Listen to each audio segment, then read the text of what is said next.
ಬಹಳ ಒಂದು ಅಭಿನಂದನಾರ್ಹವಾದಂಥ ಸಮಾರಂಭವನ್ನು ಬಹಳಷ್ಟು ಸೂಕ್ತ ಸಮಯದಲ್ಲಿ ಇವತ್ತು ಇಲ್ಲಿ ಆಯೋಜನೆ ಮಾಡಿದ್ದಾರೆ ಈ ಸಂಘಟಕರು.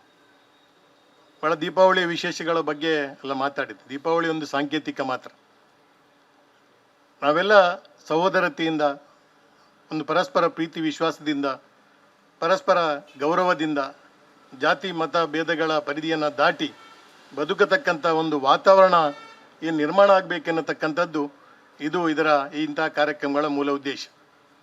ಇವತ್ತು ಮಾನವ ಬಂಧುತ್ವ ವೇದಿಕೆ ಬರೀ ಕಾರ್ಕಳದಲ್ಲಿ ಮಾತ್ರ ಅಲ್ಲ, ಅಥವಾ ವಿದ್ಯಾರ್ಥಿ ಬಂಧುತ್ವ ವೇದಿಕೆ ಬರೀ ಕಾರ್ಕಳದಲ್ಲಿ ಮಾತ್ರ ಅಲ್ಲ, ನಮ್ಮ ಗ್ರಾಮೀಣ ಪ್ರದೇಶದ ಪ್ರತಿ ಗ್ರಾಮಗಳಲ್ಲಿ ಈ ರೀತಿಯ ಒಂದು ಸಂಘಟನೆಗಳು ಆಗತಕ್ಕಂಥ ಅವಶ್ಯಕತೆ ಮಾತ್ರ ಅಲ್ಲ, ಅನಿವಾರ್ಯತೆ ಇವತ್ತು ನಿರ್ಮಾಣ ಆಗಿದೆ. ನಾನು ಈ ಮಾತನ್ನು ಯಾಕೆ ಹೇಳ್ತೇನೆ ಅಂತ ಹೇಳಿದರೆ, ಈಗಾಗಲೇ ಮಾತನಾಡಿದವರು ಹೇಳಿದರು, ನಾವೆಲ್ಲ ದೀಪಾವಳಿ ಆಚರಣೆ ಮಾಡ್ತಿದ್ದೆವು, ಬೇರೆ ಬೇರೆ ಹಬ್ಬಗಳನ್ನ ಜಾತಿ ಮತ ಭೇದ ಇಲ್ಲದೆ ಆಚರಣೆ ಮಾಡ್ತಾ ಇದ್ದೇವೆ ಅಂತ. ಆದರೆ ಇತ್ತೀಚಿನ ದಿನಗಳಲ್ಲಿ ಅದು ಕಷ್ಟಕರ ಆಗ್ತಾ ಇದೆ. ಆ ರೀತಿಯ ಒಂದು ಸಹೋದರತೆಯ ಒಂದು ಸೇರ್ಪಡೆ ಇವತ್ತು ಕಷ್ಟ ಆಗ್ತಾ ಇದೆ. ಅಂಥ ಪರಿಸ್ಥಿತಿ ಇವತ್ತು ನಿರ್ಮಾಣ ಆಗಿದೆ. ಇದರ ಹಿಂದೆ ದೊಡ್ಡ ಒಂದು ಸಂಚು ಇದೆ. ಇವತ್ತು ಈ ಸಂಚಿನ ವಿರುದ್ಧ ಬರೀ ರಾಹುಲ್ ಗಾಂಧಿ ಅವರು ಮಾತಾಡಿದರೆ ಸಾಕಾಗುವುದಿಲ್ಲ, ಪ್ರಿಯಾಂಕಾ ಖರ್ಗೆ ಮಾತಾಡಿದರೆ ಸಾಕಾಗುವುದಿಲ್ಲ, ಸಂತೋಷ್ ಲಾಡ್ ಮಾತಾಡಿದರೆ ಸಾಕಾಗುವುದಿಲ್ಲ, ಸತೀಶ್ ಜಾರಕಿಹೊಳಿ ಮಾತಾಡಿದರೆ ಸಾಕಾಗುವುದಿಲ್ಲ, ಸಿದ್ದರಾಮಯ್ಯ ಮಾತ್ರ ಮಾತಾಡಿದರೆ ಸಾಕಾಗುವುದಿಲ್ಲ. ಇಡೀ ದೇಶದಲ್ಲಿ ಇರ್ತಕ್ಕಂಥ ಎಲ್ಲ ರಾಜಕೀಯ ಪಕ್ಷಗಳಲ್ಲಿ ಇರತಕ್ಕಂಥ, ಈ ದೇಶದಲ್ಲಿ ಸಮಾನತೆ ಸೌಹಾರ್ದತೆಯನ್ನು ಬಳಸ್ತಕ್ಕಂಥ ಪ್ರತಿಯೊಬ್ಬ ನಾಗರಿಕರು ಮಾತನಾಡ್ತಕ್ಕಂಥ ಅನಿವಾರ್ಯತೆ ಇವತ್ತು ಈ ದೇಶದಲ್ಲಿ ನಿರ್ಮಾಣ ಆಗಿದೆ. ಈ ದೇಶದ ಸಂವಿಧಾನವನ್ನು ಡಾಕ್ಟರ್ BR ಅಂಬೇಡ್ಕರ್ ಅವರ ನೇತೃತ್ವದಲ್ಲಿ ಇಡೀ ಪ್ರಪಂಚದ ಎಲ್ಲ ದೇಶಗಳ ಭಾಳಷ್ಟು ಒಳ್ಳೆಯ ಸಂವಿಧಾನಗಳನ್ನು ಅಧ್ಯಯನ ಮಾಡಿ ಈ ದೇಶದ ಒಂದು ಸಂವಿಧಾನ ನಿರ್ಮಾಣ ಆಗಿದೆ. ಈ ದೇಶದ ಸಂವಿಧಾನ ಇವತ್ತು ಸರ್ವರಿಗೂ ಸಮಬಾಳು, ಸರ್ವರಿಗೂ ಸಮಪಾಲು ತತ್ವದ ಮೇಲೆ ರೂಪಿತಗೊಂಡ ಸಂವಿಧಾನ ಈ ದೇಶದ ಎಲ್ಲ ಬಡವರಿಗೆ, ಈ ದೇಶದ ದುರ್ಬಲ ವರ್ಗದವರಿಗೆ, ಈ ದೇಶದ ಎಲ್ಲ ಜಾತಿ ಧರ್ಮದ ಜನರಿಗೆ, ಎಲ್ಲ ಭಾಷೆಗಳನ್ನು ಮಾತನಾಡ್ತಕ್ಕಂಥ ಜನರಿಗೆ ಇವತ್ತು ಸಮಾನತೆಯನ್ನು ಸಾರ್ತದೆ. ಎಲ್ರಿಗೂ ಮುಕ್ತವಾದ ಅವಕಾಶವನ್ನು ಕೊಡ್ತದೆ. ನೀವು ನಿಮ್ಮ ಜಾತಿಯ ಆಚರಣೆ ಮಾಡಿ, ನಿಮ್ಮ ಧರ್ಮದ ಜನ ನಿಮ್ಮ ಧರ್ಮವನ್ನು ಆಚರಣೆ ಮಾಡಿ ಎನ್ನತಕ್ಕಂಥ ಸಂದೇಶವನ್ನು ಕೊಡ್ತದೆ, ಆ ಸ್ವಾತಂತ್ರ್ಯವನ್ನು ಕೊಡ್ತದೆ.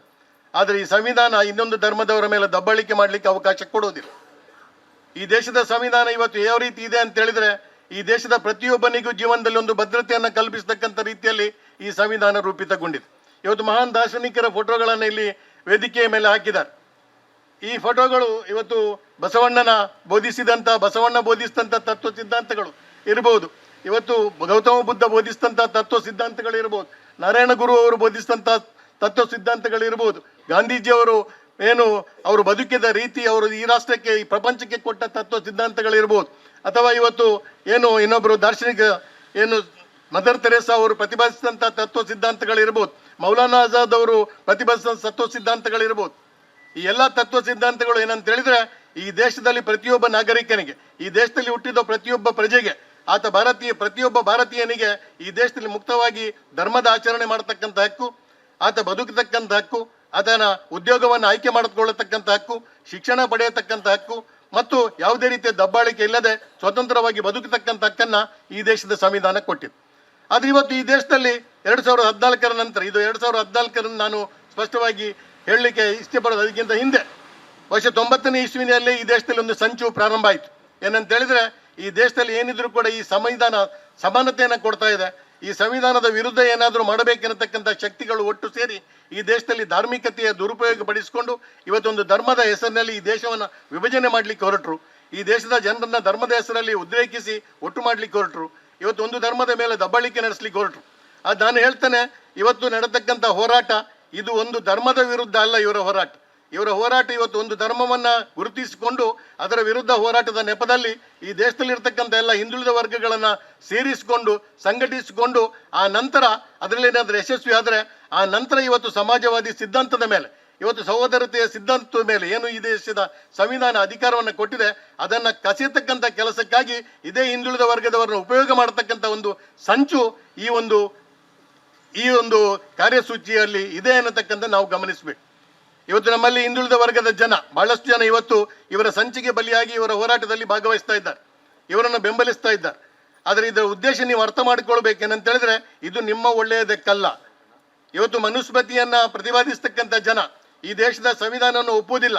ಯಾರು ಈ ದೇಶದಲ್ಲಿ ರಾಷ್ಟ್ರಭಕ್ತರು, ಈ ದೇಶದ ಸಂವಿಧಾನಕ್ಕೆ ಗೌರವ ಕೊಡ್ತಕ್ಕಂಥವ್ರು ರಾಷ್ಟ್ರಭಕ್ತರು, ಈ ದೇಶದ ರಾಷ್ಟ್ರಧ್ವಜಕ್ಕೆ ಕೈ ಮುಗಿತಕ್ಕಂಥವ್ರು, ಸೆಲ್ಯೂಟ್ ಹೊಡಿತಕ್ಕಂಥವ್ರು ರಾಷ್ಟ್ರಭಕ್ತರು, ಈ ಸಂವಿಧಾನವನ್ನ ಗೌರವಿಸ್ತಕ್ಕಂಥವ್ರು ಅವರು ಈ ದೇಶದ ರಾಷ್ಟ್ರಭಕ್ತರು. ರಾಷ್ಟ್ರ ಏನು ಈ ದೇಶದಲ್ಲಿ ಸಹೋದರತೆ ಸೌಹಾರ್ದತೆ ತಂದು ಬದುಕತಕ್ಕಂಥವ್ರು ರಾಷ್ಟ್ರಭಕ್ತರು.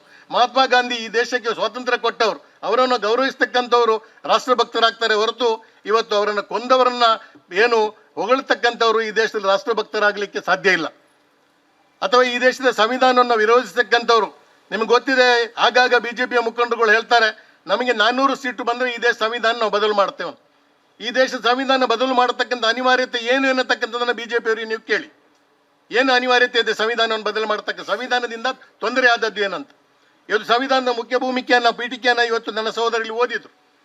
ಮುಖ್ಯ ಪೀಠಿಕೆಯಲ್ಲಿ ಇಂದಿರಾ ಗಾಂಧಿ ಅವರು ಪ್ರಧಾನಮಂತ್ರಿ ಆಗಿದ್ದಾಗ 1976ನೇ ಇಸ್ವಿಯಲ್ಲಿ 42ನೇ ಸಂವಿಧಾನ ತಿದ್ದುಪಡಿಯನ್ನು ತಂದು ಅದರಲ್ಲಿ 2 ಪ್ರಮುಖ ವಿಚಾರಗಳನ್ನು ಸೇರಿಸಿದ್ರು. ಒಂದು ಸೆಕ್ಯುಲರಿಸಮ್, ಇನ್ನೊಂದು ಸೋಷಿಯಲಿಸ್ಟಿಕ್ ಎನ್ನುವ ಪದಗಳನ್ನು, ಒಂದು ಜಾತ್ಯತೀತತೆ ಮತ್ತು ಸಮಾಜವಾದ. ಇವತ್ತು 2 ತತ್ವ ಸಿದ್ಧಾಂತಗಳು ಇಲ್ಲಿರ್ತಕ್ಕಂಥ ಈ ದಾರ್ಶನಿಕರ ತತ್ವ ಸಿದ್ಧಾಂತಗಳಿಂದ ಪ್ರೇರಣೆಗೊಂಡಂತಹ ತತ್ವ ಸಿದ್ಧಾಂತಗಳು.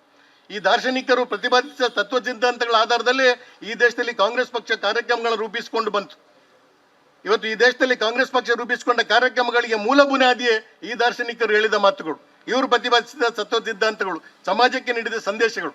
ಆ ನೆಲೆಯಲ್ಲಿ ಇವತ್ತು ಕಾಂಗ್ರೆಸ್ ಪಕ್ಷ ಈ ದೇಶದ ಎಲ್ಲ ಜನರನ್ನ, ಹಿಂದೂಗಳಿರಲಿ, ಮುಸ್ಲಿಮರಿರಲಿ, ಕ್ರೈಸ್ತರಿರಲಿ, ಬೌದ್ಧರಿರಲಿ, ಸಿಖ್ಖರಿರಲಿ, ಪಾರ್ಸಿಗಳಿರಲಿ, ಯಾವ ಭಾಷೆ ಮಾತನಾಡ್ತಕ್ಕಂಥ ಜನ ಇರಲಿ, ಎಲ್ಲರನ್ನ ಒಟ್ಟಿಗೆ ಕೊಂಡು ಹೋಗತಕ್ಕಂಥ ಒಂದು ಸಂಕಲ್ಪವನ್ನ, ಸಿದ್ಧಾಂತವನ್ನ, ಆ ರೀತಿಯ ಕಾರ್ಯಕ್ರಮವನ್ನ ಕಾಂಗ್ರೆಸ್ ಪಕ್ಷ ಈ ದೇಶದಲ್ಲಿ ಹಾಕಿಕೊಂಡು ಬಂದ ಪರಿಣಾಮ ಇವತ್ತು ದೇಶ ಅಭಿವೃದ್ಧಿ ಹೊಂದಿದೆ.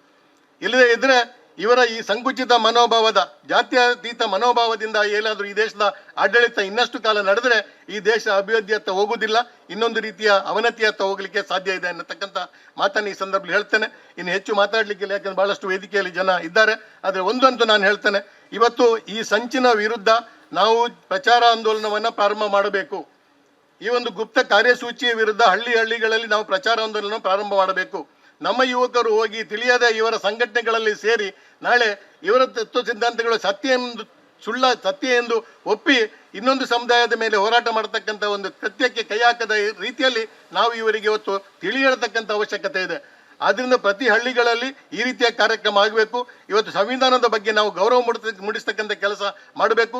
ಈ ಸಂವಿಧಾನ ಶಾಶ್ವತವಾಗಿ ಈ ದೇಶದಲ್ಲಿ ಉಳಿದರೆ ಮಾತ್ರ ನಮಗೆಲ್ಲರಿಗೂ ಶಕ್ತಿ ಸಿಗ್ತದೆ.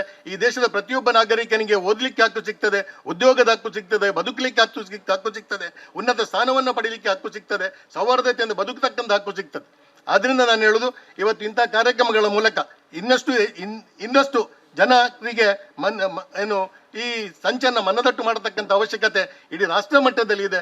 ಈ ಒಂದು ಅವಶ್ಯಕತೆಯನ್ನು ಕಾಂಗ್ರೆಸ್ ಪಕ್ಷ ನೇತೃತ್ವದಲ್ಲಿ ಅಥವಾ ಸಮಾನ ಮನಸ್ಕ ಸಂಘಟನೆಗಳ ನೇತೃತ್ವದಲ್ಲಿ, ಸಹಭಾಗಿತ್ವದಲ್ಲಿ ಈ ಕಾರ್ಯಕ್ರಮವನ್ನು ಇನ್ನಷ್ಟು ವಿಸ್ತರಿಸಬೇಕಾದಂಥ ಅವಶ್ಯಕತೆ ಇಂದಿನ ದಿನಗಳಲ್ಲಿ ಖಂಡಿತವಾಗಿಯೂ ಇದೆ ಅನ್ನತಕ್ಕಂಥ ಮಾತನ್ನು ಹೇಳಿ, ಈ ಕಾರ್ಯಕ್ರಮವನ್ನು ಆಯೋಜಿಸಿದಂಥ ಸನ್ಮಾನ್ಯ ಸುಮಿತ್ ಕುಮಾರ್ ಅವರು ಬಹಳಷ್ಟು ದಿನಗಳಿಂದ ಈ ಕಾರ್ಯಕ್ರಮದ ಬಗ್ಗೆ ಅವರು ಮಾನವ ಬಂಧುತ್ವ ವೇದಿಕೆ ಸಂಚಾಲಕರಾಗಿ ಕೆಲಸ ಮಾಡ್ತಾ ಇದ್ದಾರೆ. ಅವರು ಕೂಡ ಬಹಳಷ್ಟು ಒಂದು ಅಭಿವೃದ್ಧಿಶೀಲ ಮನಸ್ಸಿನವರು, ಒಂದು ಸೌಹಾರ್ದತೆಯಿಂದ ಎಲ್ಲರನ್ನ, ಇವತ್ತು ಅಶ್ಫಾಕ್ ಅವರು ಹೇಳಿದಾಗೆ ಎಲ್ಲ ಸಮುದಾಯದವರನ್ನ ಸೇರಿಸಿಕೊಂಡು ಹೋಗ್ತಕ್ಕಂಥ ಒಂದು ಮನಸ್ಥಿತಿಯಿಂದ ಒಳ್ಳೆಯ ಕಾರ್ಯಕ್ರಮಗಳನ್ನ ಮಾಡ್ತಾ ಬಂದವರು ಅವರು. ಅವರ ಹಿರಿಯರ ನಾಯಕತ್ವದಲ್ಲಿ ಈ ಕಾರ್ಯಕ್ರಮ ನಡೆದಿದೆ. ಇನ್ನು ಯುವಕರಾಗಿ ಅಧ್ಯಕ್ಷರಾಗಿ ನಿತೀಶ್ ಶೆಟ್ಟಿಗಾರ್ ಅವರು ಇವತ್ತು ಅಧ್ಯಕ್ಷರಾಗಿದ್ದಾರೆ. ಅವರಿಗೂ ನಾನು ಶುಭಾಶಯಗಳನ್ನು ಹೇಳ್ತೇನೆ. ನಿಮ್ಮ ನಾಯಕತ್ವದಲ್ಲಿ ಇಡೀ ಕಾರ್ಕಳದಲ್ಲಿ ಇಂಥ ಸಂಘಟನೆಗಳು ಇನ್ನಷ್ಟು ಇಂಥ ಕಾರ್ಯಕ್ರಮ ನಡೆಯಲಿ. ಇದು ಬಹಳಷ್ಟು ಅಗತ್ಯದ ಕಾರ್ಯಕ್ರಮ, ನನ್ನ ದೃಷ್ಟಿಯಲ್ಲಿ ಇದು ಬಹಳಷ್ಟು ಅಗತ್ಯದ ಕಾರ್ಯಕ್ರಮ. ಅದರಿಂದ ಇವತ್ತು ಇಂಥ ಕಾರ್ಯಕ್ರಮ ಇನ್ನಷ್ಟು ಹೆಚ್ಚಾಗಲಿ ಅಂತಕ್ಕಂಥ ಮಾತನ್ನು ಹೇಳಿ, ಇವತ್ತು ಈ ದೀಪಾವಳಿಯ ಒಂದು ಒಳ್ಳೆಯ ಆಚರಣೆ, ಇವತ್ತು ಉದಯ್ ಕುಮಾರ್ ಶೆಟ್ಟರು ಇಂಥ ಒಂದು ಒಳ್ಳೆಯ ಕಾರ್ಯಕ್ರಮಕ್ಕೆ ಅವಕಾಶ ಮಾಡಿಕೊಟ್ಟಿದ್ದಾರೆ. ಅವರಿಗೂ ಕೂಡ ಈ ಕಾರ್ಯಕ್ರಮಕ್ಕೋಸ್ಕರ ನಾನು ಅವರನ್ನ ಅಭಿನಂದಿಸ್ತೇನೆ. ಮತ್ತು ಒಳ್ಳೆಯ ರೀತಿ ಒಂದು ಕಾರ್ಯಕ್ರಮ ಆಯೋಜನೆ ಮಾಡಿ ಸಂಬಂಧಪಟ್ಟ ಎಲ್ಲರಿಗೂ ನನ್ನ ಅಭಿನಂದನೆಗಳನ್ನು ಸಲ್ಲಿಸಿ ಎಲ್ಲರಿಗೂ ಶುಭ ಹಾರೈಸಿದ 2 ಮಾತನ್ನು ಮುಗಿಸ್ತೇನೆ. ಜೈ ಹಿಂದ್, ಜೈ ಗಂಗಾ.